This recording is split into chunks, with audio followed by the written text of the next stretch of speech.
Good morning. My name is Richard King with the Air Force Integrated Personnel and Pay System, and I'm joined by Tech Sergeant Robert Craven from the AFIPPS Functional Workstream. Today, we're going to give you a brief recap on the last webinar provided by Colonel McElhaney Pahia and Mr. Cuevas on the background of AFIPPS and the housing allowance scenario. We will also discuss the as-is and to-be scenario for reenlistments and corresponding bonuses. After this, both Sergeant Craven and I will be fielding questions from the field and discussing what will be covered in the next iteration of our reoccurring webcast, as well as some upcoming outreach events. If we recall from the earlier webcast, today's pay issues are mostly attributed to our outdated technology, the exchange of data between the Military Personnel Data System, MIL-PDS, and the Defense Joint Military Pay System, DJMS. MIL-PDS is built on the Oracle e-Business Suite, also known as EBS. EBS is a modern platform used in Air Force today, strictly for personal records and entitlement eligibility. On a recurring schedule, this data is sent to DJMS, a platform built in the 1970s and is last updated in the 1990s. This difference between modern and outdated technologies requires a number of manual touchpoints between A1, FM, and Defense Finance and Accounting Services, DFAS, in order to ensure the member's pay is accurate. However, these manual touchpoints prolong the pay process, often leading to inaccurate pay for multiple pay periods. Tomorrow's solution for accurate and timely pay will be accomplished via Increment 1, which includes the addition of the Oracle EBS payroll module to MIL-PDS. For those that aren't familiar with the Oracle EBS structure, it is comprised of a number of modules that can be used for payroll, logistics, and talent management, just to name a few. MIL-PDS is only using the Human Capital Management module, but tomorrow we will be introducing the payroll module, which will replace a number of functions from DJMS and DFAS, the Absence Management module, which will replace LeaveWeb, the Self-Service module, which will enable airmen to take charge of their own personal records, and the Workflow module, which will streamline task routing and automation of pay-affecting transactions. In the last webinar, we went over a housing allowance scenario, but just to recap, here we have a Reg-AF member unaccompanied tour. An E7 Reg-AF member is married to an E6 Reg-AF member, both assigned to the same CONUS location and maintain an off-base domicile. The couple has one dependent accounted on the Reg-AF member's DEERS record. The Reg-AF member is assigned to an unaccompanied tour at an OCONUS location, arrives present for duty mid-month, and will need to reside off-base due to non-availability of government quarters.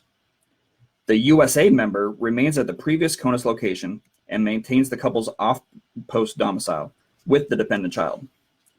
Based on the facts, the unaccompanied tour, the mandatory off-base overseas residence, dependent remains CONUS, the member would be entitled to compensation for prorated family separation housing overseas, FSHO, prorated utilities, reoccurring maintenance and move-in housing allowance, MIHA, for OCONUS off-post residence, and full month basic allowance for housing with dependents, BAH1, for the couple's CONUS area residence. As you can see from the current process, there are a lot of handoffs between the A1 and FM community, the housing office, the commander, and the member. This manual process is not only time-consuming, but is prone to human errors. With AFIPPS, much of the data needed for BAH is already housed within today's MIL-PDS. By utilizing self-service and workflow, many of the functions to give the member BAH can be derived from system data based on an initiation from an A1 member. Once the HR professional annotates an arrival, AFIPPS will read data from DEERS, perform data validation and eligibility checks.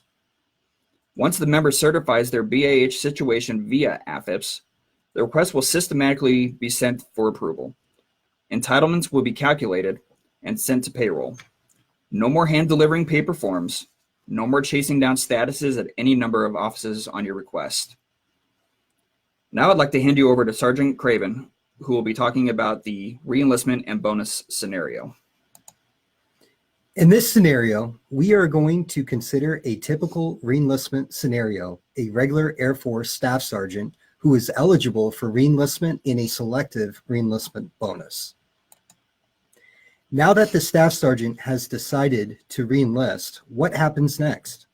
In the first step of today's process, the Staff Sergeant will visit the local military personnel flight, MPF. While there, personnel validates the member's service and eligibility details and drafts the reenlistment eligibility documentation, the Air Force Form 901. The Staff Sergeant will submit the documentation to the commander for review and signature and return the form to the MPF, where personnel will project the member for reenlistment in MilPDS and the projection is saved. Next, personnel will draft the reenlistment contract, the Department of Defense Form 4, and provide it to the member for the reenlistment ceremony, and the reenlistment official will conduct the ceremony and sign the contract. The Staff Sergeant returns the contract to the MPF, and personnel will update the confirmed reenlistment in MilPDS. This generates a MilPDS transaction, also known as an E63 to DJMS, where payroll runs and the bonus is generated. However, in some occasions, there may be an issue with the earlier MilPDS updates. The bonus may not have been paid or is inaccurate. Typically, this may be due to an issue of transactions between MilPDS and DJMS. In these situations, personnel will initiate an action in the case management system known as CMS to escalate the issue. After the case is created, it is routed to the Air Force Personnel Center for review and potential correction. Generally, if a MilPDS correction cannot fix the issue, AFPC will forward the case to DFAS for further action. DFAS will perform corrective action in DJMS, payroll will run, and finally, the airmen will receive their pay. The highlighted areas identify what activities typically fall within personnel, the members unit, and the FM community. Now, let's take a look at the capability AFIPS will bring. Reenlistment within AFIPS will remain unchanged for the front end of the process. The eligibility and documentation activities do not directly affect the member's pay, only the consummated reenlistment. Where AFIPS will offer an improvement is in the direct Air Force control of pay affecting actions within one system, provided the personnelist has performed their due diligence. The FM community will execute payroll within AFIPS, and the member will receive their pay accurately and on time. Should an issue arise related to the reenlistment entry of a payroll issue, the error will immediately be identified to the MPF or AFPC for review.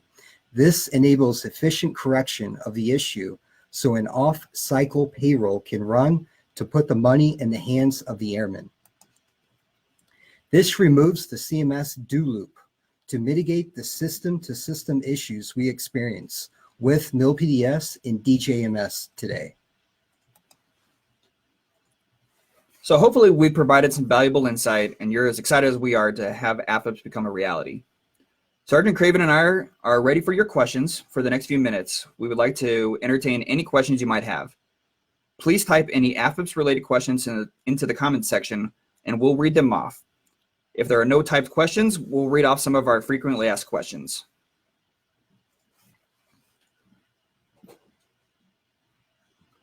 Yeah, just please type your questions in the chat area. Also, if you're on Facebook Live, type your questions in and we'll do our best to answer your questions live today.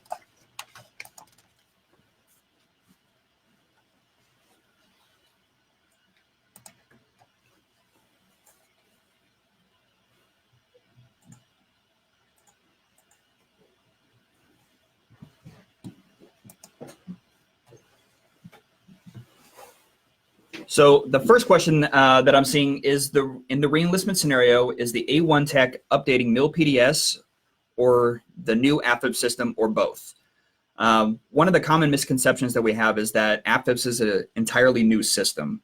AFIPS is simply the addition of new modules into MIL-PDS. So for the A1 professional, it should have very little to no difference in what you're currently doing today, just increased capability. So you'll only be making the update into tomorrow's AFIPS.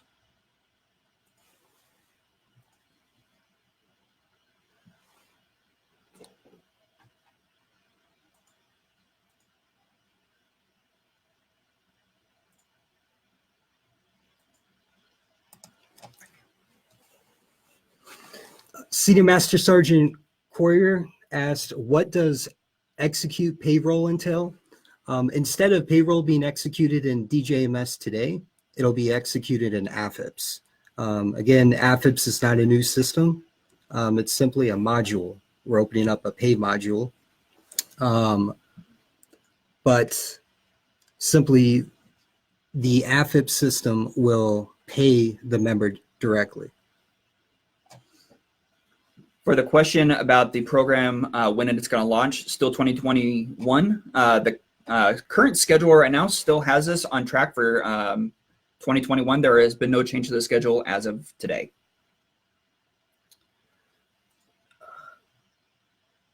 Miss Smith asked, when is this being implemented? AFIPS is expected to be live in 2021.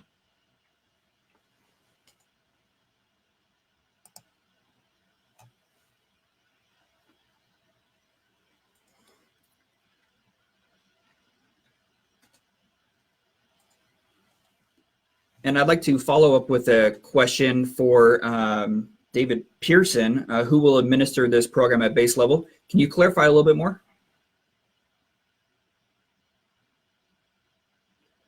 In the meantime, will a guard member on active duty orders still have two pay records? Currently have an RC and an AC pay file, which causes many of the CMS cases and pay issues. Tomorrow there will be one pay file for both sides. One of the solutions that we're looking at is alleviating the need to separate a member and then reassess a member into the system. So tomorrow it will simply be a transfer between active duty, guard, reserve, hopefully keeping that pay record intact.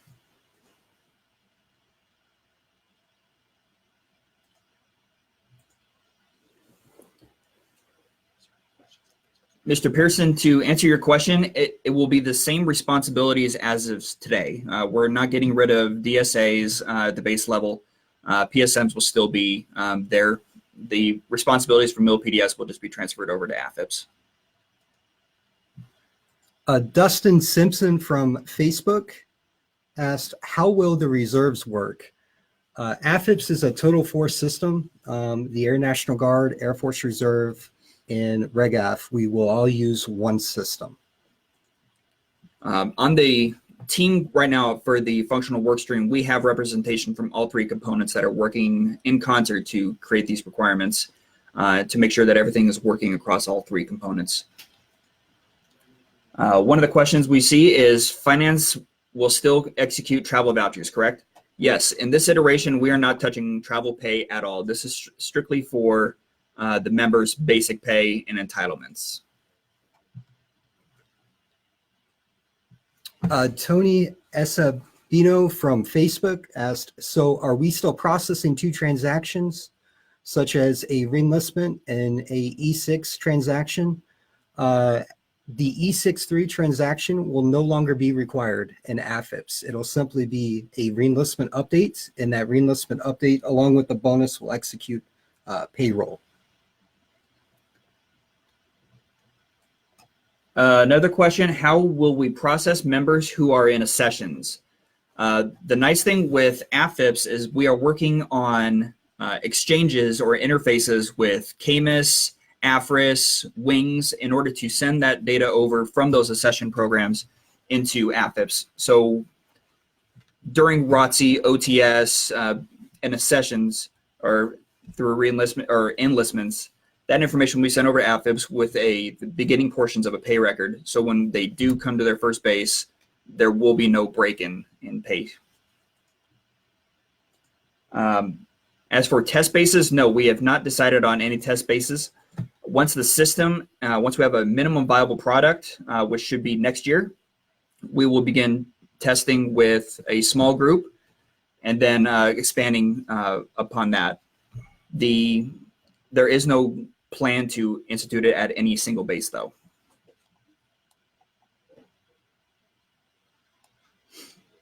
For Tech Sergeant Wright, yes, it is correct. It should have no visible change to MilPDS. It's just going to be added functionality. And this is just for increment 1. As we go into further increments, further years down the line, there will be additional functionality that will be added into AFIPS.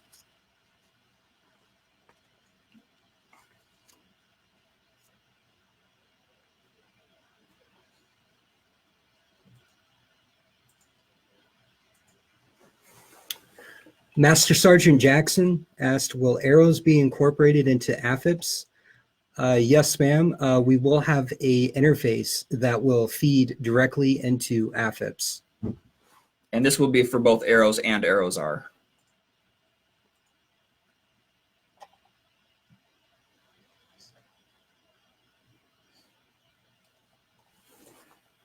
For Terrence Reed, please speak on how AFIPS initiates pay for USAFA, ROTC cadets, and HPSP students receiving stipends prior to active duty. The information that we require for the pay record is all housed currently within USAFA or wings today. Those specific attributes will be sent over to AFIPS. Today, not every cadet has a pay record or has a profile within MilPDS. However, tomorrow that information is going to be seamless between the 3 systems via interface.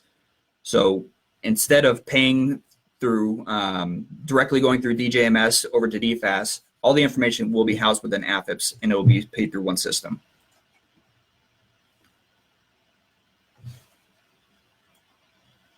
For Senior Master Sergeant Will Coxon, does this mean we don't have to do CMS cases for AGRs?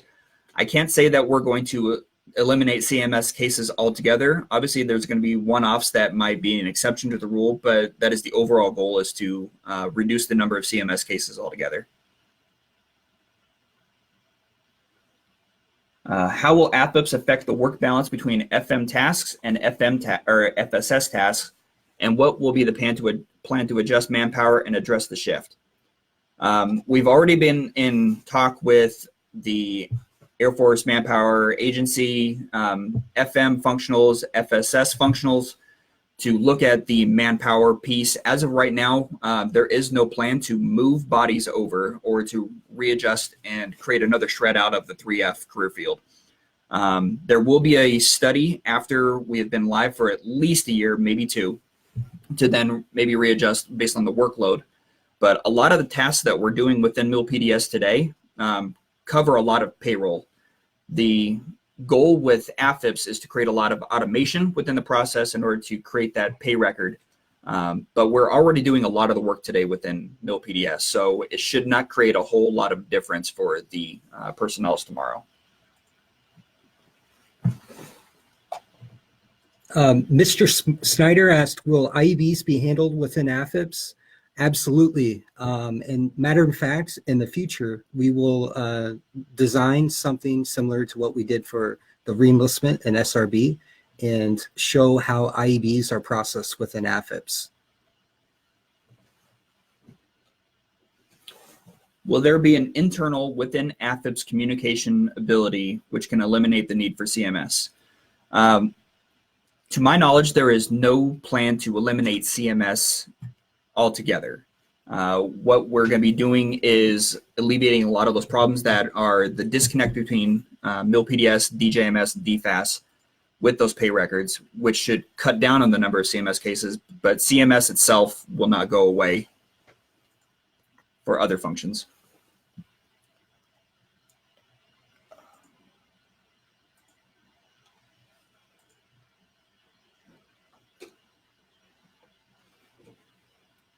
How will bonuses tie into this system? With AFIPS, there will, to get a little technical, we're going to be having what are called pay tables, which has the breakdown of eligibility and elements that are required to look at who is eligible for each bonus. All that information will be housed within AFIPS as opposed to going to outside agencies. Today, there are different processes based on the component in which you are a part of. Tomorrow, it will be one singular system. Liz Kettler from Facebook asks, will this replace MyPay? At this time, MyPay is staying, and MyPay will still provide the same functionality that it does today with LESs and W-2s.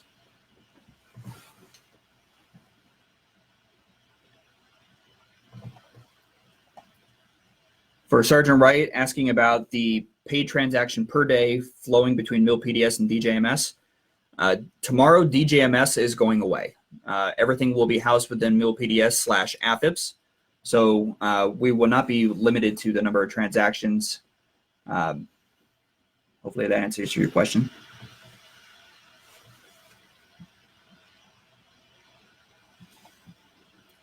Will there be an app for the member? A mobile app.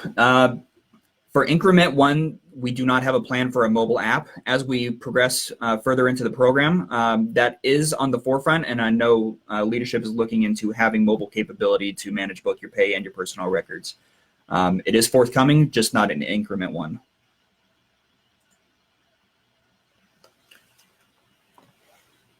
Senior Master Sergeant Blackburn asked, what does this mean for the MPFs, MAPs, and TRs? TRs at this time are not going away. Maps, there are certain maps that connect with DJMS to verify mismatches between ETSs and DOSs. Those will be going away because the need for DJMS will no longer be there.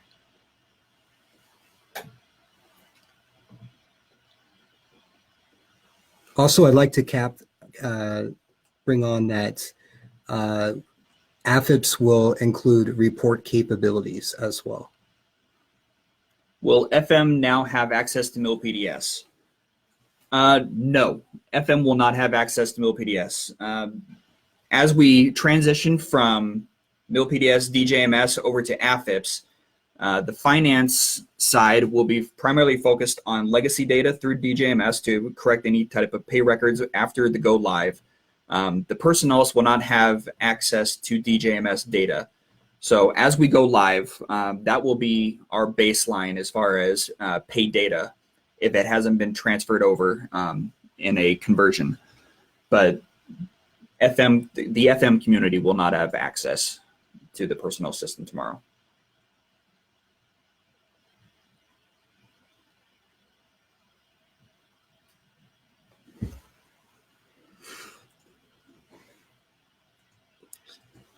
Staff Sergeant Reeves asks, when there's an issue with the SDAP transaction, finance DFAS have been initiating CMS cases, what will the process for those rejects be?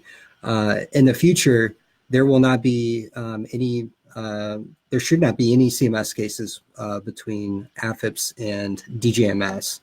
This will be a A1 system.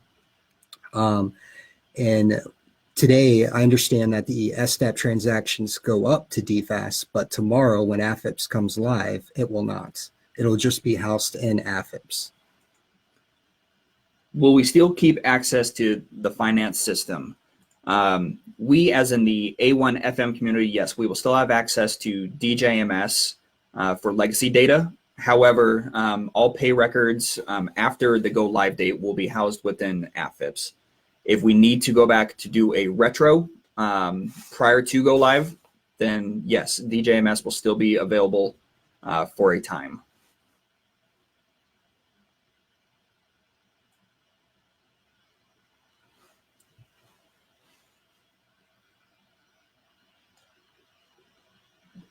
Tech Sergeant Wright, just to clarify your question, AFIPS, FM will have access to AFIPS.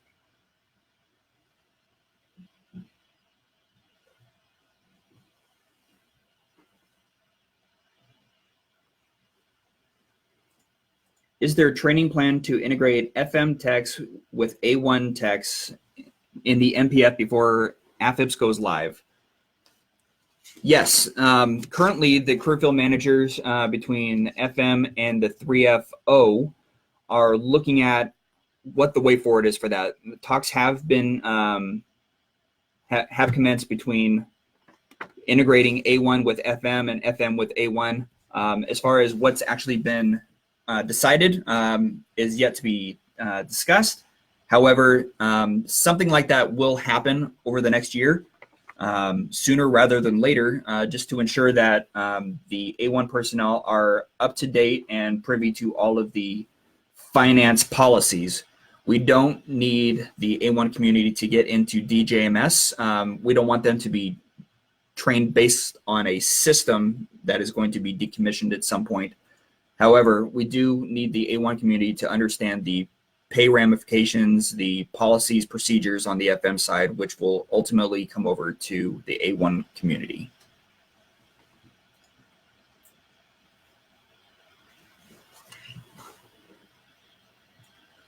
So if the FM doesn't have access to AFIPS and DJMS is going away, how will we see financial pay data for members primarily and if there's an issue? One of the other discussions that's been happening between the two career fields is embedding the FM personnel into A1 for a short time. After we go live, there will be a contingent force that will be embedded either at the base level or at the headquarters level to assist with these pay transactions. This is not simply a high five from the FM community over to the A1. So there will be the crosstalk and there will be the collaboration between the two career fields until it is fully handed over to the A1 community.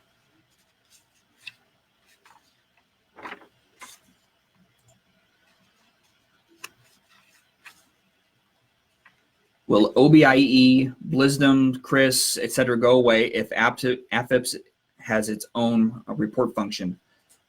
There is a plan to decommission some personnel systems. What those are is still yet to come based on capabilities and the increments that AFIPS can provide. However, OBIE for sure, Blisdom, there is no plan to decommission that one as of yet.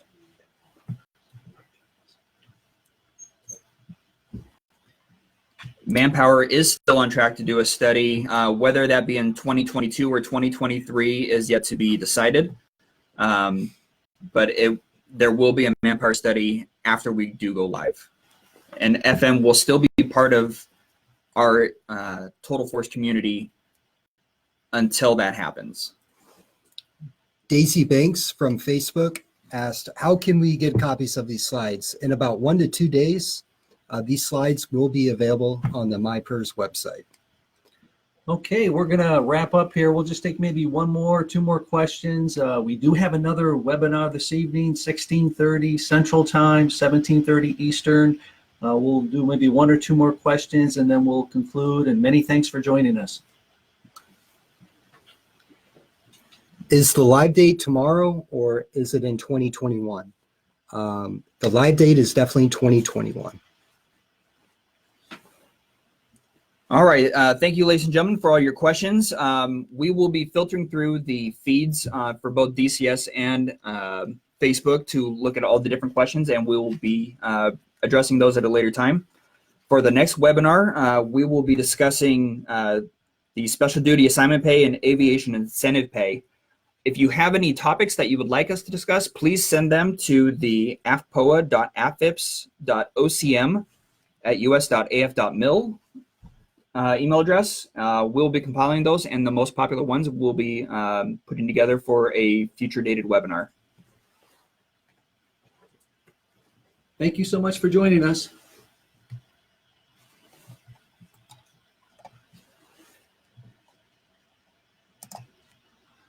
You can hang up your conference lines now. Thank you.